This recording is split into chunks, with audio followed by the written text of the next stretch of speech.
नमस्कार. नर्मदे हर. माझी नर्मदा परिक्रमा .blogspot.com या संकेतस्थळाला वाहिलेल्या यूट्यूबच्या या चॅनलवर आपण सर्वांचं स्वागत आहे. लेखांक 101.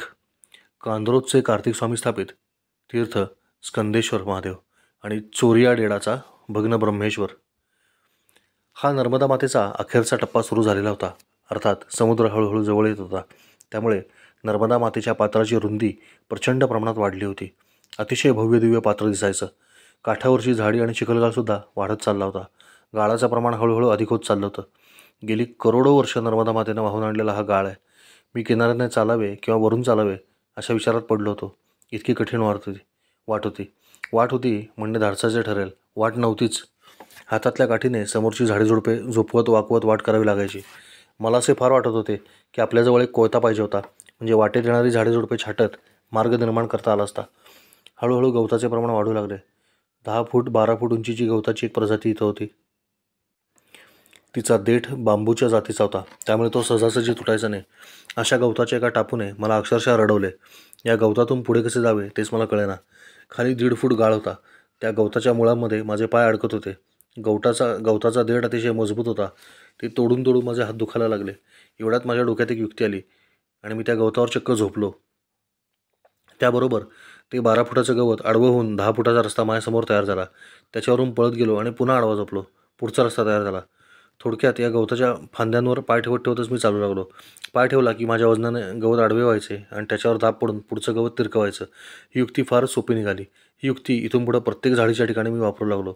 आपलं वजन झोकून द्यायचं म्हणजे मार्ग निर्माण होतो. हे या भागातलं गवत आहे. अशा गवताचे चांगले 100-200 मीटर रुंदीचे पट्टे नर्मदेच्या काठावर आहेत. हे असं गवत असतं. त्यात घुसून जायचं. काठाने चालत चालत कोटेश्वर मंदिरापाशी आलो. कोटेश्वर महादेव नावाची अनेक मंदिरं नर्मदा खंडात आहेत. मार्कंडेश्वर महादेव देखील खूप आहेत. हे ओरी वराच्या इथलं कोटेश्वर महादेव मंदिर. या परिसरामध्ये छोटी मोठी अनेक मंदिरं होती. त्या सगळ्यांचं दर्शन घेतलं. तिथे एक पुजारी होते. त्यांनी मला सांगितलं की थोडंसं पुढं गेल्यावर नर्मदा मातेची एक नवीन मूर्ती स्थापन केली आहे, तिचं दर्शन घ्या, अवश्य दर्शन घ्या. मी त्या मूर्तीच्या ठिकाणी पोचलो. इथे कुमार नावाचा एक तमिळ साधू सेवा करत होता. मला भेटल्यावर त्याला खूप आनंद झाला. त्याच्याशी तमिळमध्ये गप्पा मारल्यावर त्याला जरा बरे वाटले. त्याला मी तमिळमध्ये लिहून दाखवल्यावर तो अत्यंत खुश झाला आणि त्याच्या खोलीमध्ये आम्हाला घेऊन गेला. होय, आम्हाला म्हणायचं कारण मी त्या गवतावर तयार केलेल्या राजमार्गावरून आमची चेतरामजी धावतच येऊन त्यांनी मला गाठलेच. दोघांनी मस्तपैकी चहा घेतला. नर्मदा मातेची मूर्ती नुकतीच बसवली होती. खूप मोठी मूर्ती आहे. ती बनवणं, इथं आणणं, बसवणं हे सगळंच कठीण काम होतं. या मूर्तीवर एका छत्रीचं बांधकाम सुरू होतं. आता ते पूर्ण झालं आहे. तमिळ साधू भोजनाचा आग्रह करणार हे ओळखून आधीच मी त्याला सांगितलं की पुढे चालायला सुरुवात करणे मला क्रमप्राप्त आहे, नाहीतर नावा बंद होतील. त्यानं देखील जडांत करण्याने निरोप दिला. सुंदर असा जिना आपल्याला नर्मदा मैयाच्या पात्रामध्ये आणून सोडतो. तिकडून जाऊ लागल्यावर त्याने ओरडून सांगितले की तिकडून मार्ग नाही. परंतु मी त्याला पुन्हा एकदा तमिळ भाषेत समजावून सांगितले की माझा हाच मार्ग आहे. मग मात्र त्याने शुभेच्छा दिल्या आणि मार्गस्थ झालो. हा साधू कसा दिसत होता हे देखील आता मला स्पष्ट आठवणार नाही. त्याला देखील अमुक दिवशी मी अशा एका माणसाला भेटलो हे कदाचित स्मरणार नाही. कदाचित या आयुष्यात पुन्हा आमची भेट कधीच होणार नाही. तरी देखील आमच्या त्या क्षणिक भेटीमध्ये जे काही प्रेम, जो काही स्नेह, जो काही आदर आम्ही एकमेकांना दिला, त्यामुळे ती भेट संस्मरणीय ठरली. अशा हजारो भेटी, हृदय भेटी रेवाकाठी आपल्याला आपसुकच घडतात. काही मिनिटांच्या भेटीचा इतका मोठा ठसा आपल्या मनावर पडत असेल तर ज्यांच्यासोबत आयुष्य घालवतो त्याच्यातून निर्माण होणाऱ्या स्मृती किती खोलवर घुसत असतील असा विचार करून पहा. म्हणूनच साधकाने सदैव कमळाच्या पानावर पडलेल्या पाण्यासारखे अलिप्त राहावे असे भगवद्गीतेमध्ये भगवान श्रीकृष्ण हे सांगतात. ब्रह्मण्याधाय कर्माणि संगम त्यक्त्वा करोति यः लिप्यते न स पापेन पद्मपत्रमिवांभसा. पद्मपत्रम इव अंभसा. आंब म्हणजे पाणी, पद्मपत्रावर पडलेल्या पाण्याप्रमाणे. एकदा आपली सगळी कर्म कर्तृत्वाचा अभिमान न घेता करण्याची सवय आपल्याला लागली की आपोआप हे घडते. आम्ही जेव्हा गेलो तेव्हा नर्मदा मैया अशी सुद्धा नव्हती, केवळ एका कट्ट्यावर स्थापित केली होती. आता आपण बघतोय की ते खांब उभे राहिलेत. मगरीच्या वाहनावर आणि कमळाच्या आसनावर बसलेली नर्मदा मैया अतिशय सुंदर आहे. तिच्या भोवती पाणी भरण्यात आले. आता अलीकडेच सुंदर अशी एक छत्री तिच्या डोक्यावर बांधण्यात आलेली आहे. ही छत्री इथल्या वादळामध्ये कितपत टिकेल मला शंका वाटते. खूप जोराची वादळं असतात. या जिन्यावरून धावतच खाली उतरू लागलो.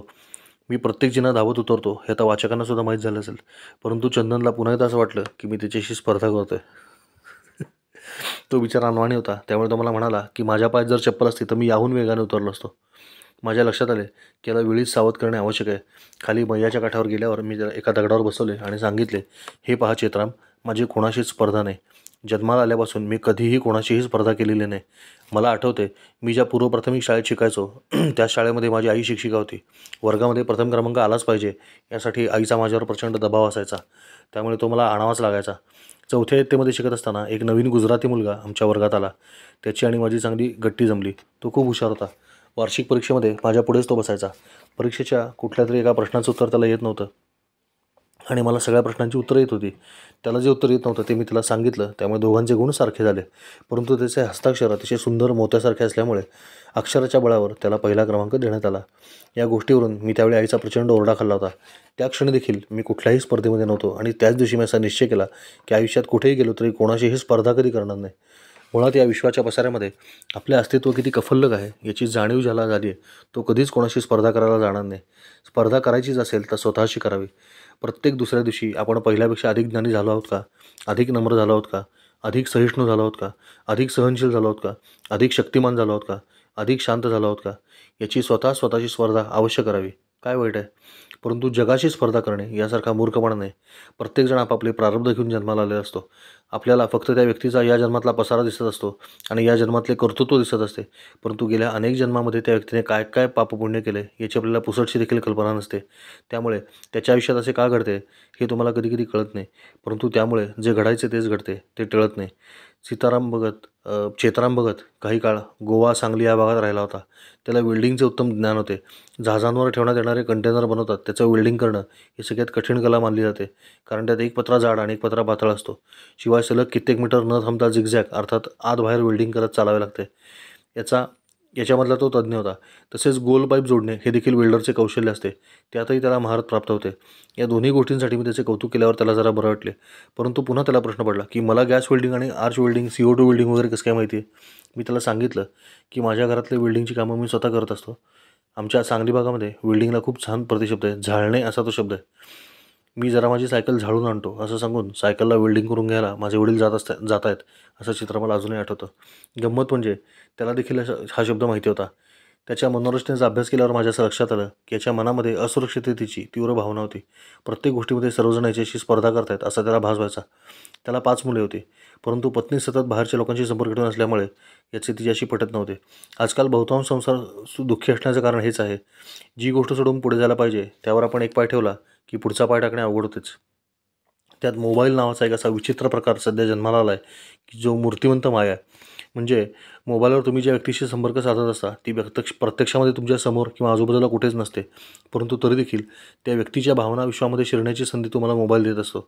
आता या संधीचा वापर कसा करावा हे ज्याचे त्याने ठरवायचे असते.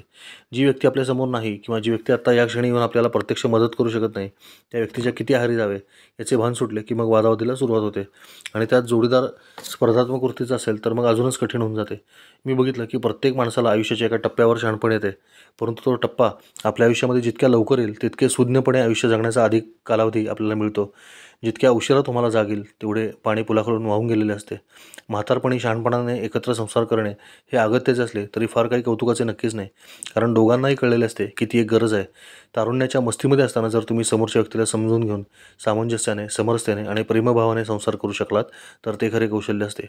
या विषयावर चंदनची विस्तृत चर्चा केली आणि माझ्या परीने लहान तोंडी मोठा घास घेत 4 सल्ले त्याला लहान भाऊ या नात्याने दिले. तसंही हे जीवन फार काही गांभीर्याने घेण्याची गरज नसते असं माझं स्पष्ट मत आहे. समर्थ रामदास स्वामी म्हणतात, जीवन 2 दिवसांची वस्ती कुठेतरी करावी. आम्ही दोघे चक्क शिव्या घालत एकमेकांशी भांडायचो आणि क्षणात एक व्हायचो. लहान मुलांसारखी मनाची निर्मळ अवस्था नर्मदा परिक्रमेमुळे सर्वांनाच प्राप्त झालेली असते हे अशा क्षणी लक्षात येते. आमच्यातील या मुक्त संवादामुळे त्याचे गैरसमज लवकरच दूर झाले आणि मला एकट्याला चालायचं हे त्याला स्पष्टपणे सांगता आले. त्यामुळे आम्ही पुढे मागे चालायला सुरुवात केली. इथून पुढे मैया एक अतिशय मोठे वळण घेते. नर्मदा मातेचा नकाशा जर आपण नीट पाहिला तर तिच्या शेवटच्या 4 वळणांना अपरंपार महत्त्व आहे. दुर्दैवाने अधिक चालावे लागते म्हणून लोक केवडिया कॉलनीपासून थेट राजपिगोला मार्गे झगडिया मडी गाठतात. इथे नर्मदा मैया तुमच्या उजव्या हाताला राहते, परंतु तो परिक्रमेचा योग्य मार्ग नाही. नकाशा पाहिल्यावर आपल्याला साधारण कल्पना येऊ शकेल. मी खूप जास्ती नकाशा टाकतोय त्याबद्दल सगळ्यांची क्षमा मागतो.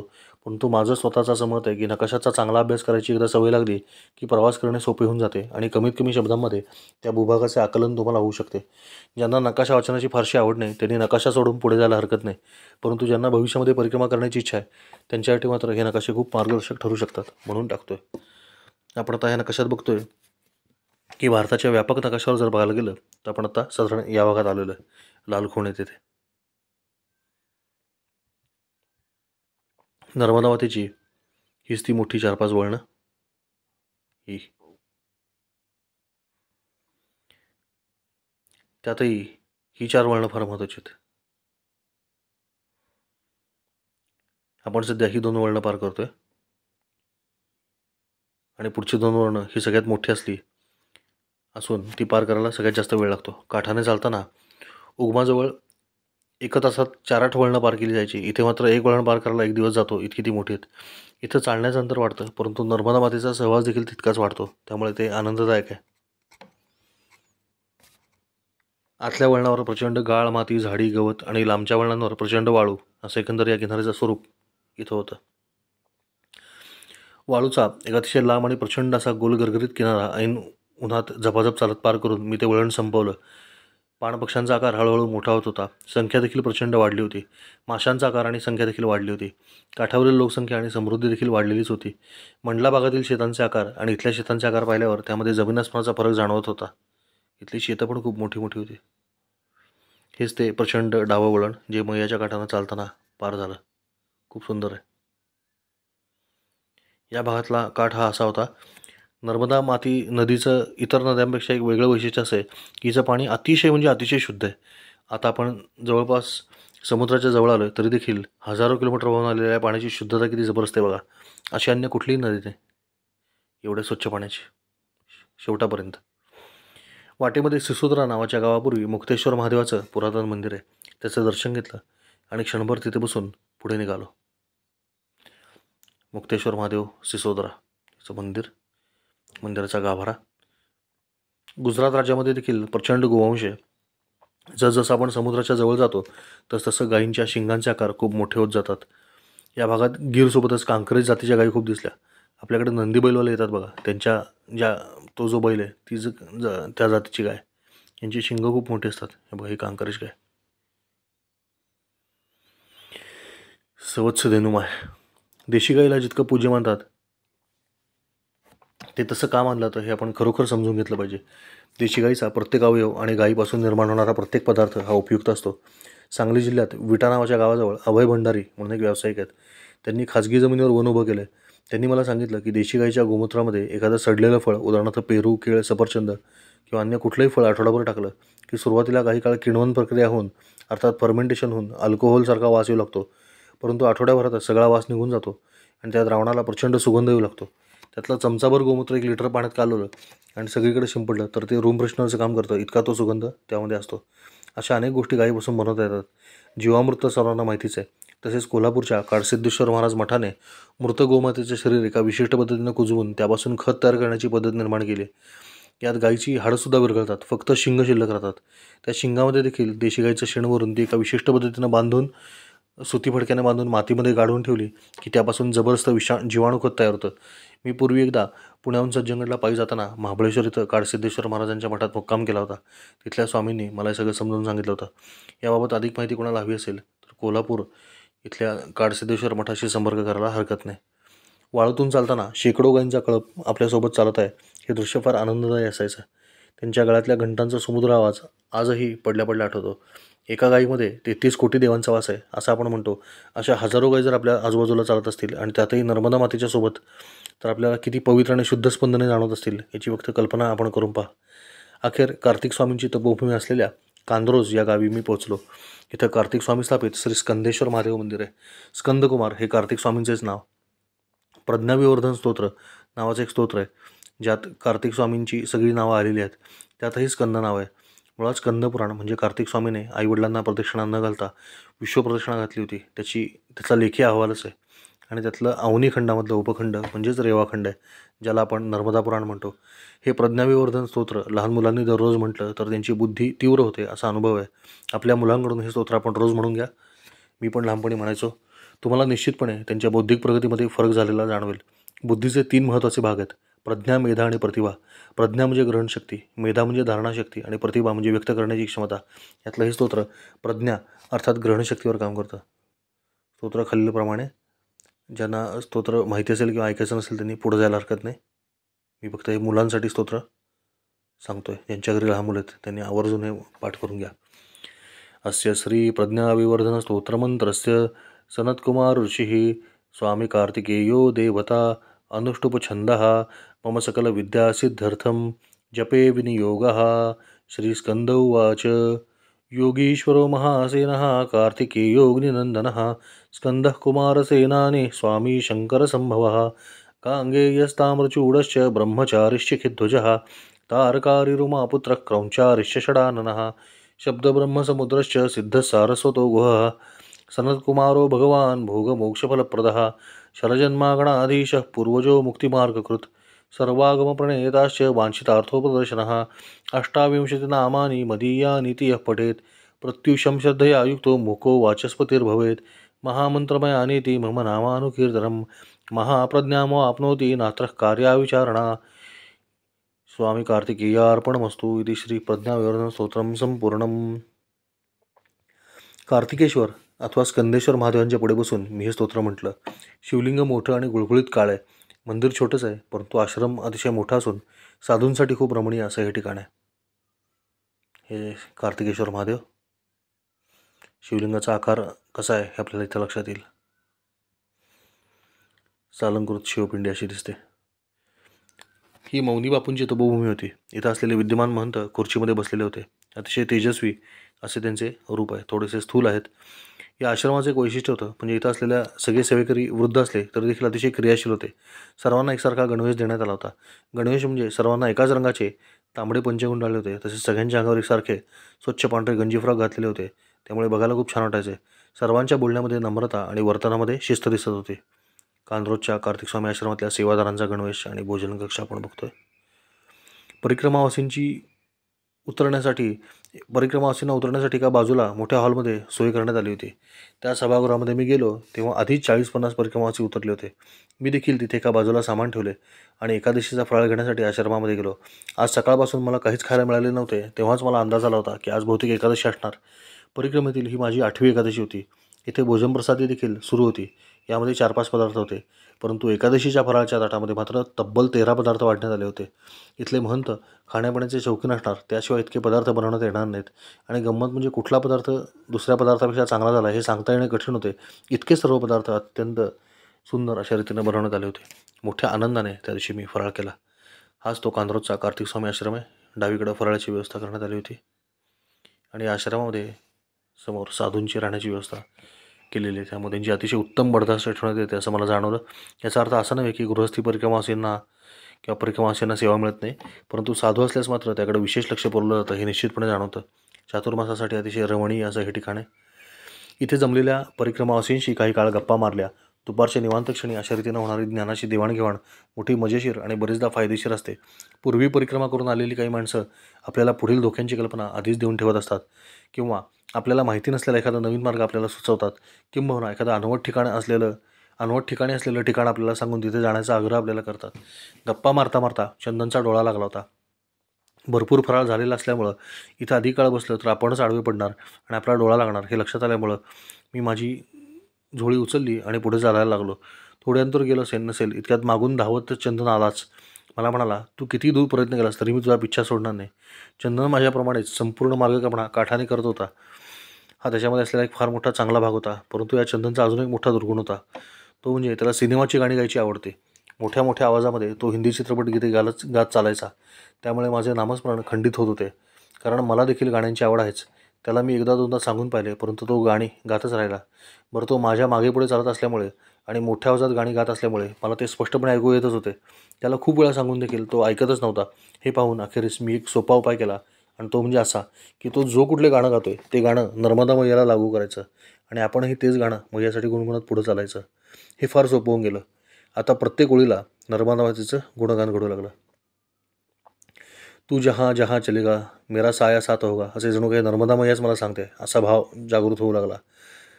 मेरा जीना मेरा मरना इन्हीं पलकों के तले, हे नर्मदा मातेला उद्देशूनच मी म्हणतोय, असा माझा भाव झाला. मुसाफिर हूँ यारो ना घर है आशियाना, मुझे चलते जाना है बस चलते जाना, असे मीच मैयाला सांगू लागलो. आपणही दररोजच्या धकाधकीच्या जीवनामध्ये हा प्रयोग कधीतरी करून पाहावा. चित्रपटाचं गाणं ऐकायची वेळ आलीच तर ते आपल्याला आपलं जे कुठलं उपास्य दैवत आहे किंवा आराध्य दैवत आहे त्याला उद्देशून चित्रपटातलं ते गाणं म्हणावं किंवा ऐकावं. त्यात कुठल्या ना कुठल्या रूपाने ते लागू होतच आहे असं तुमच्या लक्षात येईल. आणि चित्रपट संगीताकडे बघण्याचा आपला दृष्टिकोनच कायमचा बदलून जाईल. परंतु मी परिक्रमेमध्ये होतो आणि हे सगळं लवकरच थांबावं असं मनोमन वाटत होतं. कारण आजपर्यंत परिक्रमेमध्ये मैयाच्या कृपेने मी केवळ भजनानंदामध्येच चालत राहिलो होतो.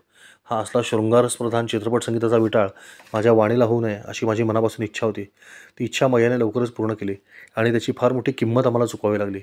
मी चंदनला म्हणालो सुद्धा की आपण चित्रपटाची गाणी म्हणत आहोत हे चुकीचं आहे आणि त्याची शिक्षा आपल्याला मिळू शकते. थोडंसं पुढे गेल्यावर एक उसाचं शेत लागलं. आपल्या महाराष्ट्रातला ऊस साधारण 8-10 फूट ते 12 फूट उंचीचा असतो. इथं मात्र ऊसाची अशी जात होती जी सरळ न वाढता वेलाप्रमाणे आडवी तिडवी वाढायची. कमीत कमी 20-25 फूट, कधीकधी 30-35 फूट लांबीचा ऊस इथे वाढताना मी पाहिला. यातले शेवटचे 8-10 फूट आपल्या ऊसासारखेच उभे राहिलेले असायचे, परंतु आधीचे खोड कुठून तरी लांबून आलेले असायचे. या उसाच्या शेतामध्ये चंदनचं ऐकून घुसलो आणि माझी अक्षरशः वाट लागली. माझे पाय उसामध्ये अडकू लागले. मी कमरेला नाडी बांधून त्या कप्प्यामध्ये सापडलेली शिवलिंग, कोणी वाटेत दिलेली दक्षिणा किंवा मार्गावर सापडलेले प्लास्टिकचे कपटे वगैरे ठेवायचो. परंतु या घनलाट उसामध्ये शिरल्यावर माझी नाडी कधी सुटली आणि ठेवलेल्या सगळ्या वस्तू कधी पडून गेल्या माझं मलाच कळलं नाही. संपूर्ण अंग उसाच्या करवतीसारख्या धारदार पात्यांनी कापलं गेलं. माझे सर्व मामा उसाची शेती करतात त्यामुळं आणि सांगली कोल्हापूर भागात देखील उसाचाच पट्टा आहे. त्यामुळे उसाच्या शेतातनं चालण्याचा अनुभव मला चांगला आहे आणि अंगाला कमीत कमी पाती कापली जातील अशा पद्धतीनं चालण्याची युक्ती देखील मला माहिती आहे. पण इथली उसाची जातच वेगळी होती आणि त्याचा विस्तार देखील वेडावाकडा असल्यामुळं माझ्या तळपायापासून मस्तकापर्यंत सगळीकडे त्या उसाने अनेक वार केले. त्या शेतातून कसाबसा बाहेर आलो तेव्हा संपूर्ण अंगावरती रक्तरंजित ओरखडे उठले होते. आता इथून पुढे पुन्हा एकदा एक जंगल पार करायचे होते. चंदन वेगाने त्या झाडीमध्ये घुसला आणि त्याच्या जाण्यामुळे तयार झालेल्या मार्गाचा लाभ घेत मी देखील घुसलो. दोघेही जणू काही त्या जंगलाची वैर घेत चालल्याप्रमाणे आत शिरलो आणि साधारण 300 ते 400 मीटर लांबीचं ते जंगल पार करत बाहेर पडलो मात्र मला कळायचंच बंद झाले. त्याची देखील तीच अवस्था आली. दोघांनी आपापल्या झोळ्या फेकून दिल्या, काठ्या फेकून दिल्या आणि थै थै थै नाचायला लागलो. अहो, ते सर्व खाजकुजलीचं जंगल होतं. खाजकुजली ही वनस्पती इतकी बेकार आहे की तिच्या पानाला असलेले अतिसूक्ष्म काटे आपल्या डोळ्यांना दिसत नाहीत, परंतु अंगामध्ये जागोजागी घुसतात आणि ते इतके बेकार टोचतात की आपण खाजवायला जातो. खाजवल्याबरोबर ते आपल्या शरीरामध्ये अजूनच खोल घुसतात आणि संपूर्ण शरीर प्रचंड खाजू लागतं. आधीच ओरखड्यांनी भरलेलं शरीर आता त्या शेकडो अतिसूक्ष्म काट्यांना बळी पडलं. खाजकुजली या वनस्पतीचा छोट्या छोट्या पानाला सुद्धा किती काटे असतात बघा. त्याच्या खोडावर सुद्धा अशी लव असते आणि ती काटेरी असते. अजून जर मोठे करून बघितलं तर या काट्याचे 2 भाग दिसतात. एक भाग वनस्पतीला चिकटून राहतो आणि दुसरा भाग आपल्या शरीरामध्ये घुसतो, जो विषारी असतो. वनस्पतीला स्वसंरक्षणासाठी निसर्गानं दिलेली ही यंत्रणा आहे. लहानपणी मी बहुतेक इजाबिजा तिजा नावाचा एक लक्ष्मीकांत बेर्डेचा चित्रपट पाहिला होता. त्याच्यामध्ये तो दोघांच्या अंगावर खाजकुजली टाकतो आणि ते 2 लोक वेड्याके अंग खाजवत लोळत सुटतात. तेव्हा ते दृश्य पाहून आम्ही लहानपणी फार हसलो होतो, परंतु आज अगदी तशीच अवस्था आमची झालेली मी स्वतः अनुभवली. दोन्ही हातांनी आम्ही अंग खाजवत सुटलो. काही केल्या दाह कमी होईना. मला असं वाटलं की मैयामध्ये उतरल्यावर बरे वाटेल, परंतु इथे इतका बेकार भूप्रदेश होता की मैयामध्ये उतरताच येत नव्हते. चंदन म्हणाला, आपण चिखल अंगाला लावूया म्हणजे बरे वाटेल. आम्ही मैयाच्या काठावरचा चिखल अंगाला लावायला सुरुवात केली, परंतु तरी देखील दाह कमी होईना. शेवटी चिखलामध्ये गडाबडा लोळायला सुरुवात केली, तरी देखील खाज वाढू लागली. आता काही खरं नाही असा विचार करून आम्ही पुढे धावत सुटलो. नशिबाने एक आश्रम लागला. दासबापूंचा हा आश्रम होता. परमहंस योगानंद आश्रम असं त्याचं नाव होतं. आज तो आश्रम, या आश्रमाचं काम सुरू होतं. अजूनही ते काम सुरू आहे असं आपल्याला दिसतं याच्यात. या आश्रमामध्ये नवीन बांधकाम सुरू होतं आणि आजूबाजूला कोणीच नव्हतं. मैयाने आमची लाज राखली. इथे गोशाळा होती आणि गाईचे भरपूर शेण बाजूला काढून ठेवले होते. मी कुठलाही विचार न करता कोठ्यामध्ये गेलो आणि संपूर्ण अंगाला शेण फासले. गाईचे शेण फासल्याबरोबर सर्वांगाचा दाह हळूहळू शांत होऊ लागला. मी असा विचार केला की आपण शेण फासून उन्हात बसावे, म्हणजे वाळलेल्या शेणाबरोबर काटे निघून बाहेर येतील. ती युक्ती यशस्वी ठरली. शेणाबरोबर सगळे काटे एक एक करून बाहेर पडले आणि दाह थोडासा कमी झाला. त्यानंतर एका टाकीच्या पाण्याखाली बसून मी स्नान केले. याच गोशाळेमध्ये जाऊन मी अक्षरशः शेणाने माखून घेतलं शरीर. आम्ही सगळं करत असताना एक अतिशय मोठा आश्रम असून तिथं कोणीही नव्हतं हे मला फार आश्चर्यकारक वाटलं. इथं खरोखरच खूप बरं वाटू लागलं. इथून पुढे कोणावर त्याचा प्रसंग आला तर त्यासाठी आधीच सांगून ठेवतो की अंगाला खाजकुजली वनस्पती लागली हे लक्षात आल्याबरोबर अजिबात खाजवायला जाऊ नये. तुम्ही जितके खाजवाल तेवढे काटे आत शिरतात आणि खाज अधिक प्रमाणात वाढते. मला अक्षरशः असं वाटलं होतं की आता अंगावरचे कातडे फाडून काढावे. इतक्या भयानक प्रमाणात खाज सुटली होती. संपूर्ण शरीर लाल भडक पडले होते. चंदन तर रंगाने गोरापान असल्यामुळे टोमॅटोसारखा लाल झाला होता. आम्ही सर्व खाजखुजी अंगाला लागलेली वस्त्र देखील तिथेच धुवून टाकली. त्या आश्रमामध्ये आम्ही जेव्हा चिखलपासून आलो होतो तेव्हा जर कोणी पाहिलं असतं तर आम्हाला बाहेरच काढलं असतं. इतका भयानक आमचा अवतार झालेला होता. झालेला प्रकार पाहून आम्ही दोघे हसत सुटलो. अंग खाजवताना देखील स्वतःचे अंग खाजवताना होणाऱ्या वेदनेमुळे रडू येत होते, तर समोरच्या माणसाची झालेली अवस्था बघून हसू येत होते. असे दोघांचेही झाले होते. चित्रपटातली गाणी म्हणायची आमची खुमखुमी मैयाने अशा रीतीनं आम्हाला खाजकुजलीच्या जंगलातून पार करायला लावून भागवली. चित्रपटामध्ये दोघांच्या अंगाला सुटलेली खाज पाहून लक्ष्मीकांत बेर्डे हसतो आणि जोरात म्हणतो, आता कसं वाटतंय? देखा मेरे खाजकुजली का कमाल. अगदी तोच डायलॉग आमच्या दोघांकडे बघून आज नर्मदा मैया मारते असा मला भास झाला. मैया म्हणत होती, काठाने चालताना सुद्धा तुला सोबत हवी काय, आणि तोही असला. चित्रपटात काठाने चालताना सुद्धा तुला सोबती हवा काय, आणि तोही असला चित्रपटातली गाणी गाणारा. अरे, ज्याला अल्पकाळापुरत्या उचललेल्या परिक्रमेमध्ये सुद्धा इंद्रिय निग्रह करता येत नाही, त्याची संगती तुला हवी कशाला? भागली का चित्रपटातली गाणी गाण्याची खुमखुमी? देखा मेरी खाज खुजली का कमाल. नर्मदा मातेला तिथूनच साष्टांग नमस्कार घातला आणि मनोमन तिला सांगितले की पुन्हा असला अपराध घडणार नाही. त्यानंतर मात्र शरीर एकदम थंड पडलं. जणू काही झालंच नव्हतं अशी शांतता त्वचेच्या थराला जाणवू लागली. शरीरावर बाह्य आक्रमण झालेलं असल्यामुळं तिथं मारामारी करण्यासाठी आलेल्या रक्ताच्या तांबड्या पिशींनी आपलं काम चोखपणे बजावलं आणि मी पुढचा मार्ग धरला. या मार्गातल्या मैयाच्या किनाऱ्यावरचं एक छायाचित्र. असंच काठाकाठानं चालत जायचं. तुम्हाला पाय ठेवायला मिळेल एवढी जागा मैया आपोआप तयार करते. नर्मदा परिक्रमा करताना तुम्हाला अशा पद्धतीने उजव्या हाताला आश्रम आहे अशी पाटी दिसली की 100% ओळखून चालायचं की तुम्ही लांबचा मार्ग पत्करलाय. काठावरून चालताना तुम्हाला आश्रमाच्या नावानं पाट्या दिसतच नाहीत किंवा फार क्वचित दिसतात. आणि जर पाट्या दिसल्यास तर उजव्या हाताला नर्मदा मैया असते आणि डावीकडे आश्रम आहे अशी पाटी दिसते. त्याच्यावरून आपल्याला कळतं की आश्रम मैयाच्या काठापासून थोडासा आतमध्ये आहे. वर उल्लेख केलेला खाजकुजलीचा प्रसंग घडण्यापूर्वी कांद्रोज गावातून कार्तिक स्वामी आश्रम सोडल्या सोडल्या मला काही धार्मिक स्थान आहेत असं आश्रमातल्या साधूनं सांगितलं होतं. त्यामुळे ती पाहत पाहत मी पुढे गेलो. सर्वप्रथम एका डोंगरावर चढून गेल्यावर मार्कंडेश्वर महादेवाचं छोटंसं मंदिर होतं. इथं मंदिरासमोरच दुमजली घर बांधून एक साधू राहत होता. परंतु साधूने दाढूमिशा वगैरे काढलेल्या असल्यामुळं तो दिसायला सर्वसामान्य गृहस्थासारखा दिसायचा. राहतही तसाच होता. इथं मार्कंडेय ऋषींनी स्थापन केलेलं शिवलिंग होतं. तसेच पाचही पांडवांनी स्थापन केलेल्या 5 वेगळ्या आकाराची आणि वेगळ्या प्रकारची शिवलिंग होती. हेच ते मार्कंडेश्वर महादेव मंदिर, कांद्रोज, गुजरात. मार्कंडेश्वर महादेवाचं दर्शन आपण घेऊ शकता. खूप सुंदर शिवलिंग आहे. इथे साधूने आम्हाला मस्तपैकी लिंबू सरबत करून पाजलं. माझ्यासोबत चंदन देखील इथे पोचला होता म्हणून आम्हाला म्हणालो. चंदनने नुकतीच परिक्रमा चालू केली असली तरी देखील त्याची पूर्वीपासून वाढलेली दाढी त्यानं तशीच ठेवली होती. त्यामुळे लोकांना बघताक्षणी तो साधू आहे असं वाटायचं. परंतु बोलायला लागला की जाणकारांना लक्षात यायचं की हा गृहस्थ आहे. याउलट आम्ही आज ज्याच्याकडे सरबत प्यायला बसलो होतो तो दिसायला गृहस्थ होता, परंतु बोलल्याक्षणी कळायचं की हा साधू आहे. सगळी गंमतच आहे. इथून खाली आल्यावर एक माणूस भेटला. मी त्याला विचारलं की त्या आजूबाजूला अजून बघणार का काय आहे. त्यानं मला गावातच असलेल्या एका देवीचं नाव आणि एका टेकडीवर असलेल्या चोरिया डेडा अशा ठिकाणाचं नाव सांगितलं. सिकोतर माता नावाची ही स्थानदेवता होती. शक्यतो स्थानिक देवतांच्या मूर्ती थोड्याशा ओबडधोबड आणि भयावह असतात, परंतु या देवीची मूर्ती फार सुंदर होती. तिला अतिशय सुंदर असा साजशृंगार केला होता. देवीला सजवण्याची ही पद्धत मला आवडली आणि लक्षात राहिली. आपल्यालाही कधी एखाद्या देवीच्या मूर्तीला सजावट करण्याची संधी मिळाली तर आपण अशीच सजावट करूया असं मी डोक्यात ठेवलं. गुगलवर या देवीचं चित्र मला मिळालं. असं आहे. देवीच्या आजूबाजूला भरपूर शस्त्र दिसत होती. ती का ते लवकरच कळेल. ती मागे कोळता दिसतो बघा, वरती त्रिशूळ आहेत. जय शिकोदरी माता. इथून पुढे तो मनुष्य स्वतः माझ्यासोबत आला आणि त्याने मला उजव्या हाताला एका टेकडावर असलेल्या ब्रह्मेश्वर महादेवाचं मंदिर दाखवलं. जसा हरिगिरीचा आश्रम होता तसंच हे मंदिर होतं.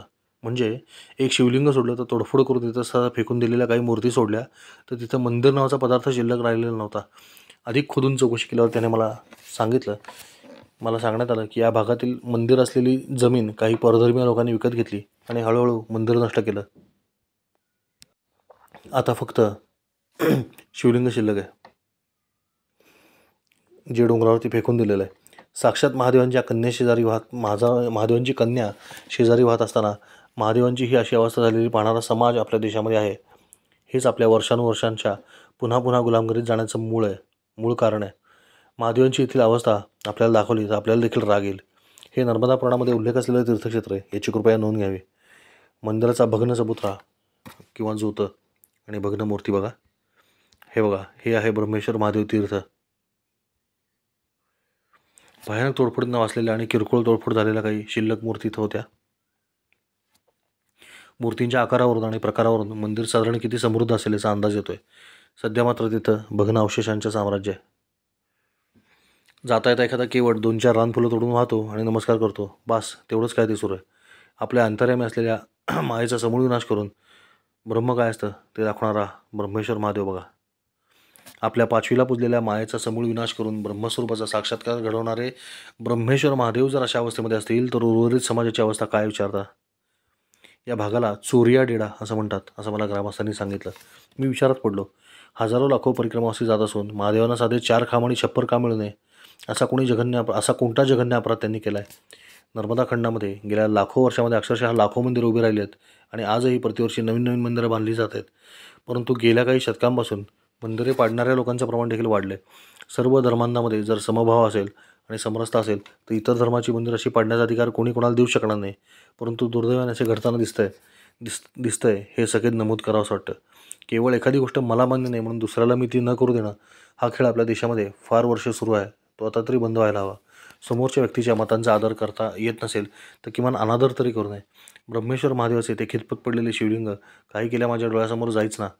इथल्या प्रशासनाने त्या जागेवर कोणाची मालकी याचा अभ्यास करून किमान 5 फूट बाय 5 फूट आकाराचा चौथरा आणि छोटंसं मंदिर बांधून द्यावं अशी माझी मागणी आहे आणि ती माझ्या मते अवास्तव नसून रास्त आहे. असो, अशा सर्व घडामोडींनी भरलेला दिवस जसा मावळू लागला तसतशी पावलांची गती वाढू लागली. आता पुढे कुठला पडाव येणार माहिती नव्हते. माझ्या पुढे निघून गेलेला चंदन एका केवटासोबत गांजा ओढत मस्तपैकी काठावर बसला होता. त्याला मी ब्रह्मेश्वर महादेवाची हकीकत सांगायचा प्रयत्न केला, परंतु त्यांना ऐकण्यात रस नाही असे मला जाणवले. हे आपल्या देशातील जनतेच्या विचारसरणीचे प्रातिनिधिक चित्र मी पाहत होतो. जिथे मी जात नाही किंवा जे ठिकाण मला माहीत नाही तिथे एखादी चुकीची गोष्ट घडत असेल तर मी त्याला विरोध का करावा आणि कशासाठी करावा असे ठरलेले उत्तर बहुतांश लोक अशा प्रसंगी देत असतात. याचे उत्तर खरोखरीच व्यापक दृष्टिकोन प्राप्त झाल्याशिवाय देता येणार नाही हे उघड आहे. त्यामुळे मूळ प्रश्न आहे तो व्यापक जाणीवांचा. प्रत्येकाला आपल्या श्रद्धास्थानांचे पूर्वज पूजन अर्चन करण्याचा अधिकार निश्चितपणे असलाच पाहिजे. परंतु माझी उपासना पद्धती हीच सर्वश्रेष्ठ आणि तीच एकमेव आहे असा दुराग्रह जर कोणी धरत असेल तर तो विषय गंभीर आहे. आणि त्यात देखील मी करतो आहे ते योग्य आणि बरोबर आहे आणि तुम्ही करता आहात ते अत्यंत पापकारक असल्यामुळे मी ते खपवून घेणार नाही अशी जर मानसिकता कोणी बाळगली असेल तर ती अजूनच जास्त भयानक आहे. आपल्या देशामध्ये सध्या हाच मुख्य प्रश्न आहे. प्रत्येकाला आपापल्या उपासना पद्धतीचा पालनाचा अधिकार आहे हे जरी बरोबर असलं तरी बहुसंख्य लोकांना दुसरे काय करते त्याच्याशी काही देणंघेणं राहिलेलं नाही. काही अल्पसंख्याक मात्र बहुसंख्य लोक चुकीचे वागत आहेत असं भाव डोक्यात ठेवून त्यांची मते त्यांचे विचार त्यांच्यावर लादण्याचा प्रयत्न करत आहेत. मूर्तीपूजा तुमच्या धर्मामध्ये हराम असेल अर्थात निषिद्ध असेल याचा अर्थ मी ती करू नये असे जर तुम्ही मला सांगितले तर ती चूक आहे. या भारत देशामध्ये जितकी परापंत सहिष्णुता आहे तितकी जगातल्या अन्य कुठल्याही देशात नाही. तरी देखील मूर्तीभंजन अथवा मंदिरभंजनासारखे अपप्रकार खुले आम घडत असतील तर त्यावर कठोरातली कठोर कार्यवाही करण्याची खरोखरच नितांत आवश्यकता आहे. चालताना 2 गोष्टी माझ्या मेंदूवर घणाघण आघात करत होत्या. एका बाजूनं छिन्नी हातोडा घेऊन एक मूर्तिकार अत्यंत एकाग्रतेनं सुंदर मूर्ती घडवताना दिसत होता, तर दुसऱ्या बाजूनं एक नराधम त्या नाजूक मूर्तीवर तलवारीचे घाव टाकून तिचे तुकडे करत होता. यातला पहिला घाव अंतराचा ठाव घेणार होता तर दुसरा घाव रक्तरंजित होता. कुणीतरी पूर्वी इथे पुन्हा एकदा मंदिर बांधायचा प्रयत्न केला होता. तो धेड समाजाचा होता, परंतु त्याला त्या प्रयत्नात यश आले नाही. त्यामुळे गावाने त्याला चोर ठरवले. म्हणूनच या टेकड्याचं नाव चोरिया डेडा पडलं. भेटो कोणी एक नर धेड महार चांभार त्याचे राखावे अंतर या नाव भजन असे भजनाचे साधे सोपे सूत्र सांगणाऱ्या समर्थ रामदासांच्या विनंतीशी अत्यंत विसंगत असं हे वर्तन आहे की नाही गंमत. आपला समाज पुरेसा दांभिक बनलेला आहे. जे कार्य कोणीच करू शकत नाही ते कोणी करायला गेला तर त्याला चक्क वेडा ठरवलं जातं किंवा चोर म्हणून हिणवलं जातं. त्या डेडाला अर्थात धेडाला जर थोडीशी जरी मदत गावातल्या कोणी केली असती तर इथे पुन्हा मंदिर उभे राहिले असते, परंतु त्यालाच चोर म्हणून शेवटपर्यंत जगावे लागले. हे सर्व काय गणित आहे याचा उलगडा करायचा प्रयत्न करत मी चालू लागलो. एकावेळी एकच पाऊल टाकत चालण्याचा लाभ असा होतो की मन वर्तमान काळात येते. आताही मी पुन्हा एकदा वर्तमान काळात आलो आणि एका पावलाला नाम घेत चालू लागलो. मैयाकडे पाहू लागलो.